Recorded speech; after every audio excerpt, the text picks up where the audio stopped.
When most people hear miso, they think of one thing, and that's soup. But miso isn't really a soup ingredient. It is a paste. It's a fermented savory paste, which means that it can stick to foods in the same way that liquids like bouillon and soy sauce can't. What happens if we start using it as a paste rather than as a soup ingredient? I'm Chris. I'm a medium-level cook with rare-level curiosity. This is Rarely Well Done, where we figure out what ingredients actually do and what they can do for your cooking. Here's how it went down in ancient Japan. Oh, this taste we've invented, it's excellent. What shall we call it? Well, it tastes good to me, so... Nom, nom, nom. Miso. Now I'll tap into their ancient wisdom and try it all up for myself. Oh, wow. Yeah. That is so savory. So happy tasting. It's actually got some brightness to it built in, unlike some of the other umami things that we've had before that are pretty much just savory. That's savory with some brightness to it. Oh, wow. That is really good. I want to do that again. It's salty, savory, a little sweet, a little fermented, and that's part of what makes miso so hard to describe. Yeah, I'm still happy. So why does it work so well with soup? What flavor does miso contribute? Well, let's find out. Here I'm mixing a ramen noodle broth packet into one bowl and miso in the other.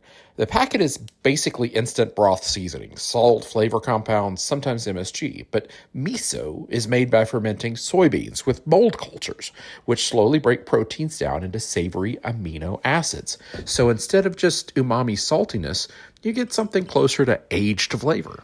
In other words, bouillon becomes broth. Miso makes broth. It's deeper and it's fuller, but you probably already knew that about the soup value. What happens when that flavor sticks to food instead of dissolving? Can it create savory flavor? Let's test that with some eggplant. Eggplant is a good flavor sponge with a mild, almost meaty flavor that's often paired with miso in Japan. I'll cut some bite-sized pieces and separate them into two batches like some kind of culinary Moses. But instead of parting the Red Sea, I'm parting the Purple Sea containing produce I got from Walmart. Anyway, I'll add salt and oil to one half. To the other half, just oil and miso paste. Basically, we're attaching the paste directly to where the browning happens. Then I'll roast in the oven. Now, cards on the table. Real-time Chris may have gotten the sides mixed up. He expected the answer to be obvious, and it really wasn't.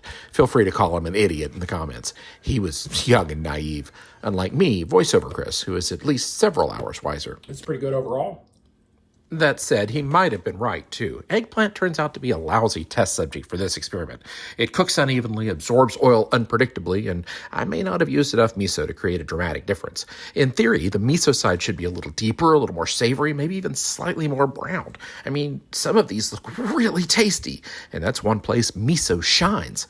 Now, you may enjoy watching Real-Time Chris struggle to describe what he's tasting because, well, deeper and more complete aren't really flavors. Which brings up something else. Home cooks run into the something's missing problem all the time, but that's your clue. You've added salt, you've added seasoning, the food isn't bland anymore, so why does it still feel unfinished? Well, miso can sometimes be an answer to that question, not because it adds one specific flavor, but because it adds complexity. In fact, if your food could talk, miso would probably be in the fridge waving its hand like an overachieving fourth grader yelling, "Ooh, pick me, pick me!" Sometimes what's missing isn't a flavor, it's just a sense of completeness.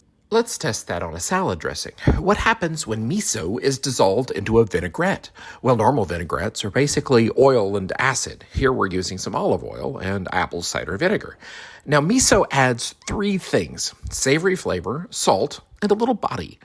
Also, because it's a paste, it helps the dressing cling to the vegetables instead of sliding off.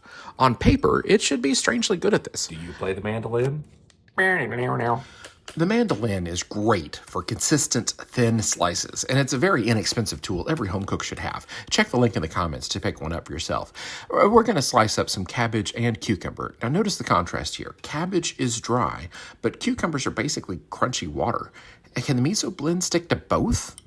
Once we know that, we'll move on to the easiest, most practical application for miso of all. But first, a taste. Now, I'm not one for raw vegetables and vinaigrettes, but This is not bad at all. Plus, it actually clings to the vegetables pretty decently, so that's pretty neat. On our flavor control panel, you can think of miso as dialing up the umami and the salt, but it's doing so much more to complete flavor with depth and complexity. So your turn. What do you like to add when a dish feels incomplete? On this channel, I've touched on several options like fish sauce and MSG, but what's your go-to? Tell me in the comments and subscribe to see me cover your suggested ingredients in the future. So then the question you've been waiting for, what's the easiest way to spread miso flavor? Well, fat carries flavor extremely well, so what happens when butter distributes miso flavor? Well, when miso mixes with butter, the savory compounds spread across the whole dish. Instead of little pockets of salty paste, you get even savory depth. Now we're going to make a little bit of rice. Hold the cardboard. I'll use the Instant Pot for this. You just need rice, water, and thyme, and out comes rice that's beautifully fluffy. The Instant Pot makes this simple and convenient. As you've probably guessed, I'm putting a link in the description. Anyway, rice is usually a very plain food. We know now that miso will add flavor, but can it complete the rice and make it craveable? You know, I totally forgot to add salt to this, and I don't think I need it. Anyway, it tastes very buttery from, of course, the butter, but it's got a lot of savoriness too from that miso. It really does add a lot of flavor to basically a completely plain bowl of instant rice. Oh, that's good. This compound butter can go on bread, veggies, eggs, noodles, or just about anything, making it one of the easiest ways to add complex depth to almost any savory food you like. Now, the big takeaway here is that miso can make food more flavorful and complete. So miso isn't just a soup ingredient. It's really more like a savory paste that clings to food. A spoon can deepen a broth, a thin layer can boost roasted vegetables, and a little bit in butter or dressing spreads that flavor everywhere. Which makes miso less of a specialty ingredient and more like a savory insurance against bland food. I hope I've encouraged you to try something new. Thanks for watching.